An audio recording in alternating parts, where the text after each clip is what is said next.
Hi, everyone. Welcome to today's quick peek of Mindset's remote design thinking process, which will be presented by Mindset's product manager for design solutions, Dan Flesher. Over to you, Dan. Thank you, Amy.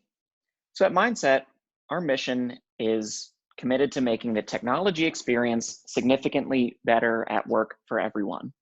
And that is not going to slow down now that we are all facing working from home.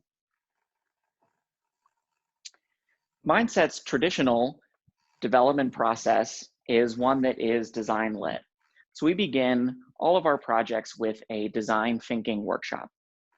If you're not familiar, design thinking is a process popularized at the D School at Samford, which takes a user-centered approach in designing new solutions. This means we take the time to understand current users' processes and tools and engage them in coming up with their next generation of solutions.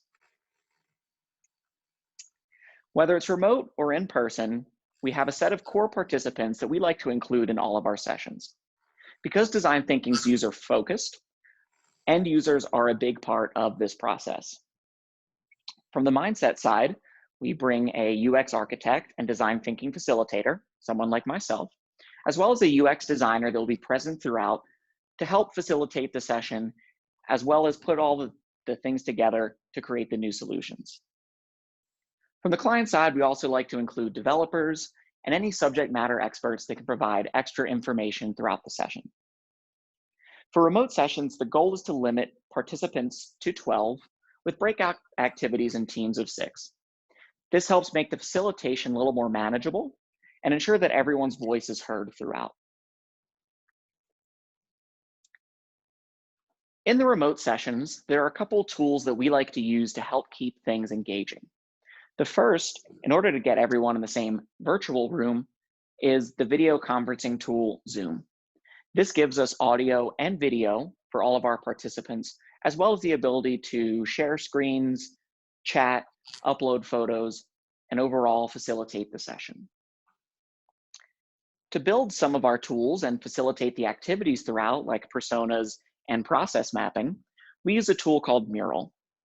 For our in-person sessions, we are very commonly using things like whiteboard, markers, Post-it notes to go through all of these activities. For the remote sessions, we use a tool like Mural that gives us a virtual whiteboard to run through the activities. Everyone can view and comment in real time, and again, keep things as engaging as possible. Finally, for sharing out the prototype, we use tools like Envision. Everyone will get a web link that they can use to interact with the prototype, as well as provide comments and feedback throughout the process. In order to keep things engaging and easy for our new participants, we like to use design thinking templates that we've come up with over the past several years of conducting these sessions. These templates will make it easy to create things like personas, journey maps, and sketching new solution ideas. The templates help build creative confidence with workshop participants. They can either be printed for use at home or facilitated through virtual tools like Mural. From an overall timeline perspective, the remote design thinking workshops are very similar to our in-person sessions.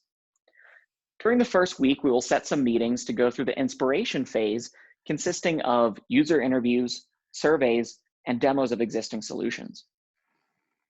During week 2, we will conduct the remote workshop and go through the ideation phase where we define personas, ideas for new features and tools, and create our low-res prototypes.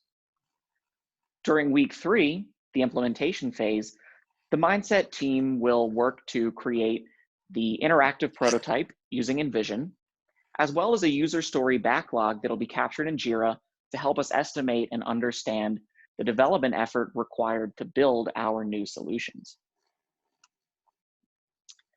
So we hope you enjoyed this mini introduction to remote design thinking workshops, and we hope to see you at our upcoming more in-depth webinar on these remote workshops. In the meantime, if you have any questions, please feel free to reach out to me directly at the email shown on the screen. Thanks for that overview, Dan. As Dan mentioned, we have a comprehensive overview on remote design thinking coming up on April 7th. For complete details and to register, visit the events page at mindsetconsulting.com. Thanks so much.